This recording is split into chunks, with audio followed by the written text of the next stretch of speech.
घर पर एक्सरसाइज कर रही होती है तो वहाँ पर चमन चूची मियां मरवाले को समझाने लगती है कि अभी तुम्हें उन लड़कों से दूर रहना है जो तुम्हें देखते ही अपने छोटे पप्पू को खड़ा कर लेते हैं। थोड़ी देर बाद वहाँ पर भोसड़ू लाल भी आ जाता है और छुपकर उन दोनों की बातें सुनने लगता है। फिर चमन चूची भोसड़ू लाल के पास जाती है और उसे बताती है कि मैंने मियां मरवाले को ठरकी लड़कों से दूर रखा है। लेकिन भोसड़ू लाल उसकी किसी भी बात पर ध्यान नहीं देता क्योंकि उसे इन सभी बातों से कोई मतलब नहीं था। फिर रात को वो सभी लोग एक पार्टी में जाते हैं और वहाँ पर मियां मरवाले की मुलाकात पप्पू पोदीना नाम के एक लड़के से होती है। फिर कुछ देर तक पप्पू पोदीना से बातें करने के बाद मियां मरवाले उसे पसंद करने लगती है, लेकिन पप्पू पोदीना को उसमें कोई इंटरेस्ट नहीं था क्योंकि वो चमन चूची को पसंद करता था। दूसरी तरफ हम बेशर्मी को देखते हैं जो कि अपने बॉयफ्रेंड टोनी कुरकुरे के ऊपर चिल्ला रही होती है। तभी वहाँ पर चमन चूची भी आ जाती है और बेशर्मी चमन चूची को बताने लगती है कि देख यार, इस भोसड़ पप्पू ने अपने सिर के सारे बाल शेव कर दिए। जिसके बाद वो उसे बहुत सारी गालियां देती है और वहाँ से चली जाती है। फिर पार्टी खत्म होने के बाद पप्पू पोदीना चमन चूची को उसके घर छोड़ने के लिए जाता है। रास्ते में पप्पू पोदीना चमन चूची को कहता है कि वो उससे बहुत प्यार करता है और ये बोलकर वो उसे वहीं पर चूसना शुरू कर देता है। लेकिन चमन चूची को ये बिल्कुल भी अच्छा नहीं लगता और वो गुस्से में कार से बाहर निकल जाती है।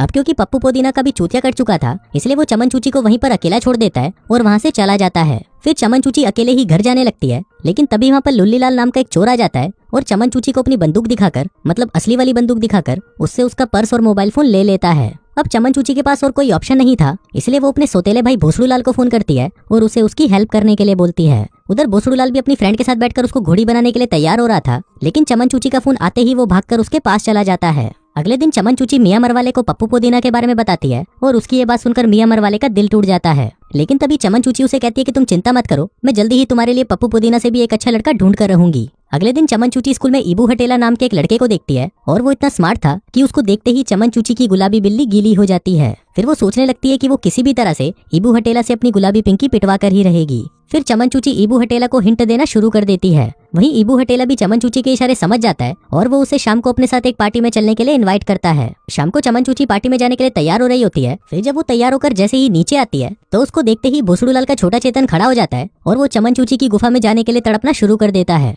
थोड़ी देर बाद वहाँ पर ईबू हटेला भी आ जाता है और वो चमन चूची को अपने साथ ले जाता है। वहीं घर पर भोसड़ू लाल को ये सोचकर बिल्कुल भी अच्छा नहीं लग रहा था कि उसके होते हुए चमन चूची किसी और के लिए घोड़ी बनेगी। इसलिए वो चमन चूची के बाप को कहता है कि वो उसका ध्यान रखने के लिए उस पार्टी में जा रहा है और ये बोलकर वो भी उसके पीछे पीछे उस पार्टी में चला जाता है। पार्टी में चमन चूची डांस कर रही होती है और तभी वहाँ पर मियां मरवाले भी आ जाती है। थोड़ी देर बाद वो दोनों देखते हैं कि वहाँ पर भोसड़ू लाल भी आ जाता है और वो वहाँ पर मियां मरवाले के साथ डांस करने लगता है। फिर अगले दिन चमन चूची और भोसड़ू लाल आपस में बातें कर रहे होते हैं कि तभी भोसड़ू लाल की मॉम का फोन आता है। अब भोसड़ू लाल अपनी मॉम से बात नहीं करना चाहता था, इसलिए वो चमन चूची को उनसे झूठ बोलने के लिए बोलता है कि भोसड़ू लाल वहाँ पर नहीं है। इसके बाद शाम को चमन चूची ईबू हटेला को फोन करती है और उसे अपने साथ घचाघच करने के लिए घर पर बुलाती है। इसके बाद चमन चूची बेशर्मी को फोन करके अपने घर पर बुलाती है ताकि वो उसे आज रात को घचाघच करने के लिए अच्छे से तैयार कर दे। रात को ईबू हटेला चमन चूची के घर पर आता है और वो दोनों साथ में लेटकर मूवी देखने लगते हैं। फिर मूवी देखते हुए चमन चूची ईबू हटेला को घचाघच करने के लिए हिंट देती है, लेकिन वो चूतिया ईबू हटेला उसके हिंट को समझ नहीं पाता और उसे लगता है कि शायद चमन चूची को उससे कोई प्रॉब्लम है, इसलिए वो चमन चूची को बाय बोलकर वहाँ से चला जाता है, जिसके साथ ही चमन चूची की घोड़ी बनने की इच्छा भी अधूरी रह जाती है।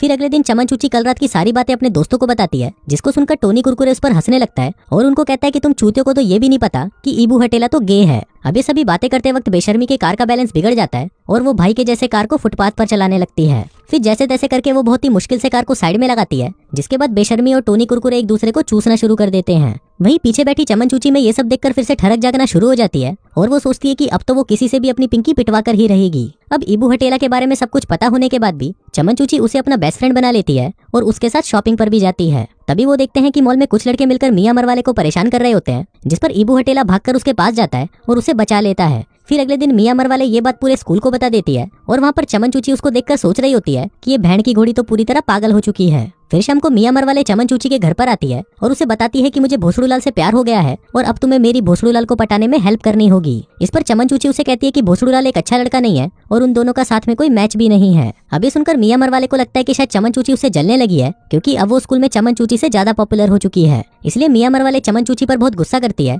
और चमन चूची के ड्राइविंग टेस्ट में फेल होने की बात पर मियां मरवाले उसका मजाक उड़ाकर वहाँ से चली जाती है। अगले दिन चमन चूची सोच रही होती है कि उसको मियां मरवाले की हेल्प करने में क्या प्रॉब्लम है, लेकिन तभी उसे रियलाइज होता है कि उसे भी भोसड़ू लाल से प्यार हो गया है। शाम को चमन चूची भोसड़ू लाल के पास ही बैठी होती है, पर वो बहुत ज्यादा नर्वस होती है कि वो भोसड़ू लाल को इस बारे में कैसे बताए। वहीं भोसड़ू लाल भी चमन चूची को बहुत पसंद करता था, पर उसने भी आज तक उसे इस बारे में नहीं बताया। फिर उसी शाम को हम देखते हैं कि चमन चूची भोसड़ू लाल के साथ मिलकर उसके डैड की कुछ इंपॉर्टेंट फाइल्स पर काम कर रही होती है, लेकिन काम करते हुए चमन चूची से कुछ गलती हो जाती है, जिस पर उसके डैड का एम्प्लॉय उस पर गुस्सा करने लगता है। अब इससे चमन चूची को गुस्सा आ जाता है और वो वहाँ से चली जाती है। फिर थोड़ी देर बाद चमन चूची के पास भोसड़ू लाल आता है और उसे मनाने लगता है। फिर बातों ही बातों में वो दोनों एक दूसरे के नजदीक आ जाते हैं और एक दूसरे के साथ चुम्मा चाटी करना शुरू कर देते हैं। फिर मूवी के आखिरी सीन में हम एक वेडिंग सेरेमनी देखते हैं जहाँ पर वो दोनों बुढ़े टीचरों की शादी हो रही होती है। वहीं हम टूटी चप्पल और मियां मर वाले को भी एक साथ देखते हैं जो कि अब रिलेशनशिप में आ चुके थे। फिर वहाँ पर चमन चूची और भोसड़ू लाल भी एक दूसरे को किस करते हैं और सभी को अपने रिलेशनशिप के बारे में बता देते हैं और इसी के साथ ही ये वाहियात फिल्म यहीं खत्म हो जाती है।